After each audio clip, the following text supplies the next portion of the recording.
पिछले कुछ समय से उत्तराखंड को बहुत से मसले जो हैं वो मथ रहे हैं। उत्तराखंडी समाज को, खासकर पहाड़ के लोगों को, जैसे मूल निवास 1950 वाली बात है, जैसे भूमि कानून की बात है, जो उत्तराखंड के अवसरों पर बाहरी जो लोगों का दबदबा जो है उसकी बात है, या जो उत्तराखंड के अवसरों में जो संसाधनों पे जो बाहरी लूट है उसका मसला है, वो बहुत मथ रहा है और लगातार कुछ ना कुछ हलचलें हो रही हैं।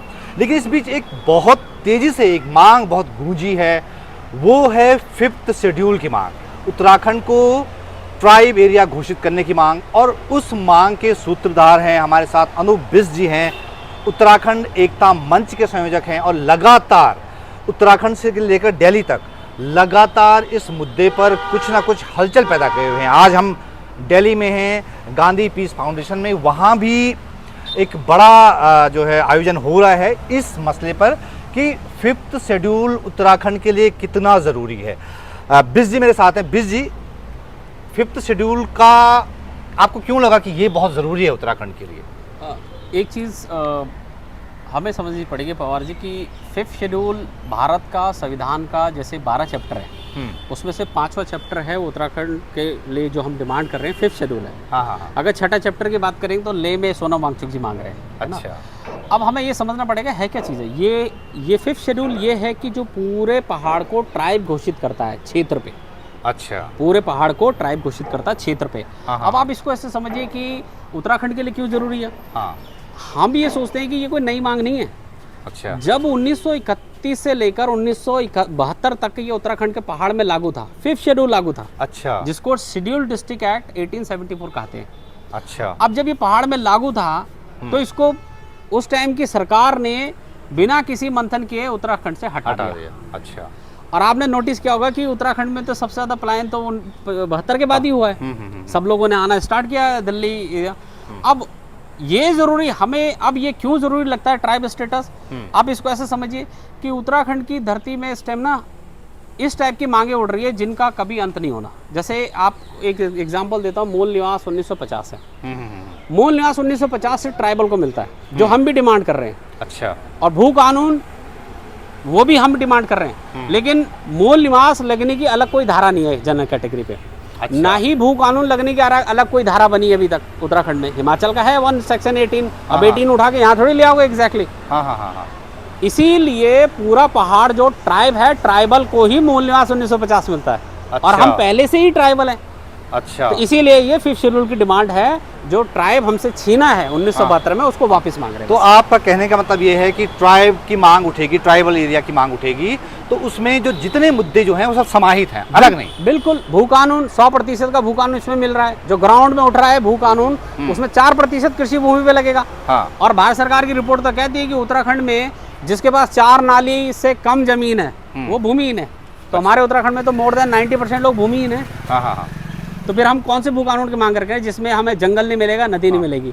तो जॉन सार को तो नदी पे भी अधिकार है, जंगल पे भी अधिकार है। तो वही तो चाहिए हमें, जंगल ही तो चाहिए, नदी तो चाहिए। हमने कब बोला कि उत्तराखंड में हम इतनी कृषि भूमि करते थे, हमारे हजारों टन गेहूं होता था? ऐसा नहीं है। हम वो अनाज उगाते थे शुद्ध, बिल्कुल, जो हमारे लिए संपूर्ण होता था, हमारे खानदान के लिए संपूर्ण होता था। तो हमारा जो पालन पोषण सबसे ज्यादा जंगल और नदी से होता था। तो आपको इसमें कितनी संभावनाएं नजर आती हैं? आप लोगों ने इतना रिसर्च किया है, अभी आप बता भी रहे थे, तो आपको इसमें कितनी गुंजाइश दिखती है?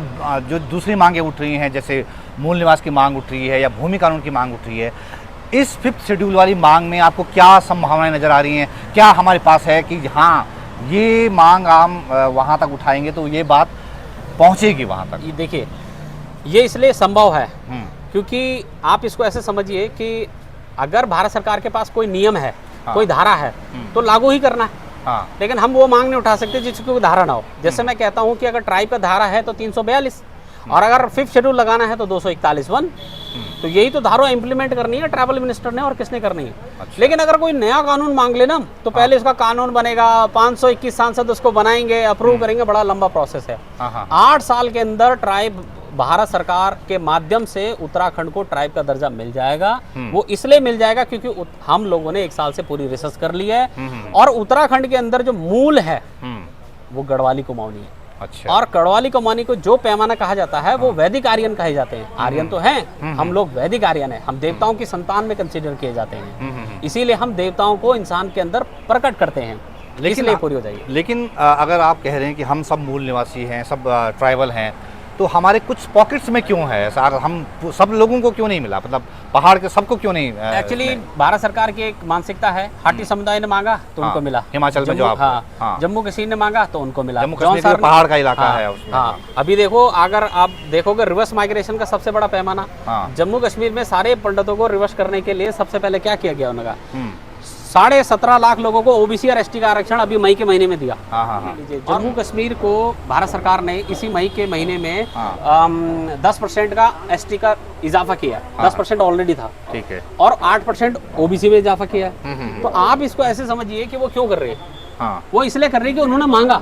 अच्छा। और वो इसलिए मांगा क्योंकि यहाँ के जो कश्मीर से माइग्रेटेड हो रखे हैं, चाहे वो हिंदू हो, पंडित हो, या कोई भी समुदाय के हो, वो जब अपने कश्मीर से यहाँ आ गए, अब घर वापसी का रास्ता उनको यही दिखा रही है सरकार। अच्छा। अब ये इसलिए है क्योंकि एसटी का आरक्षण के अंदर आरक्षण भी है, उनका जमीन उनको वापस मिल जाएगी, क्योंकि मूल को ही वापस जाएगी सारी। तो जब उनको मिल रहा है, हाटी को मिल रहा है, उसके बाद अभी अरुणाचल प्रदेश ने 6 शेड्यूल की फाइल लगा रखी है, लद्दाख ने 6 शेड्यूल की फाइल लगा रखी है, सबका ड्राफ्ट बन रहा है, और हम जो उत्तराखंड के लोग हैं, हम मूल निवास का लेके झंडा लेके ग्राउंड पे दौड़ रहे हैं, और सरकार बोल रही है जाओ जहाँ जाना जाओ। बीजेपी कांग्रेस कहती है कि जब तक उत्तराखंडी आपस में यूं करते रहेंगे तब तक हमारी सत्ता आएगी, और चली भी जाएगी तो यही फिर दोबारा लाएंगे। दूसरी बात है इसकी व्यावहारिकता की जो बात है, जैसे हम लोग पहाड़ के लोग, हम लोग जो है जातियों में बटे हैं, उपजातियों में बटे हैं, हम राजपूत हैं, हम ब्राह्मण हैं, हम दलित हैं, तो ट्राइबल एरिया में आने को कैसे हमारी जो है कैसे तैयार होंगे? क्या हम समझाएंगे कि नहीं ये ट्राइबल में कितना फ़ायदा है, हम जो है ब्राह्मण, राजपूत, क्षत्रिय या जो भी उपजातियाँ हैं उनमें न बट के ट्राइबल में ज़्यादा हमारे लिए फ़ायदा है, कैसे? मैं पवार जी एक चीज़ बताऊँ, एक खास सभ्यता होती थी, अभी भी है थोड़ा बहुत इलाके में, मैं उसके ऊपर ज़्यादा हम लोग एक सेमिनार रखेंगे तब डिस्कस करेंगे। ये समझ लीजिए कि उत्तराखंड के 90% से ज़्यादा लोग खस हैं। अच्छा, हम जो पहाड़ों की बात करते हैं, और खस को ही मूल निवासी बोला जाता है, और भारत सरकार के पैमाने में है जो खस है वो ट्राइबल है। अच्छा, तो अब आप सुनिए, अब आप गए जॉन सार ने अपने आप को क्या साबित किया? खस ट्राइबल बन गए। नीति माणा के लोगों ने अपने आप को क्या साबित किया? खस ट्राइबल बन गए। राठ समुदाय क्या है जो अभी 5 साल में स्टेट में है वो खस है, उन्होंने अपने आप को खस साबित किया कि हम ऐसे हैं, हमारे साथ व्यवहार होता है और हम खस हैं, उनको ओबीसी का दर्जा मिल गया। आप जौनपुर में चले जाइए, आप उत्तर, सब लोगों ने अपने आप को खस साबित करके सारे आरक्षण ले लिए। लेकिन सबसे बड़ी बात यह है कि जब अलग अलग मांगने से बढ़िया एक ही चोट में मांग लेते हैं सारे लोग। अच्छा। आप अलग अलग कर रहे हैं, कोई बोल रहा है हमें इनर लाइन परमिट चाहिए, तो वो तो उसी को मिलती है जहाँ पे ट्राइबल इलाका होता है। कोई बोलता है कि हमें 371 चाहिए, भैया 371 वहीं लगेगी जहाँ पे ट्राइबल लोग रहते हैं। ऐसे थोड़ी कि कहीं नॉर्मल लोकेशन में 371 लगा दो।